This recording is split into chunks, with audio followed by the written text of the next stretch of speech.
Okay, thank you. So, hi everyone. Thank you for hearing my testimony tonight. My name is Stephanie Baraboosi. I am a housing provider in the state of Rhode Island. I'm also a single mother. To give you some perspective, 8 years ago, I was sleeping on a twin mattress on my mother's floor. I've worked very hard to get to where I am today. I am opposing bill number 219 today.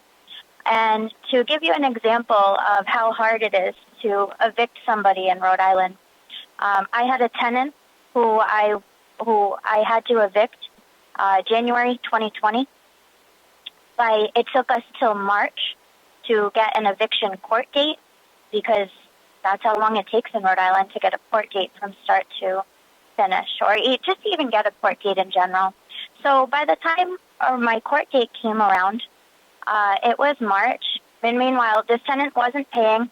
He assaulted my tenants on the second floor, so he created a very unsafe situation for the second floor. By the time my court date came around, COVID had been in full swing, and courts were shut down. It took me until July to get him out. Now, my bills every month just to wake up in the morning are over $5,000 a month. I'm a single mom with an 8-year-old. I work 2 jobs, and I work very hard for what I have. So not only did this create a very unsafe situation, it put me at risk financially to put me back to the very same place where I was 8 years ago. Not only that, but this tenant started doing drugs, started selling drugs out of my unit, and invited other people in the place, and they started selling drugs out at the unit.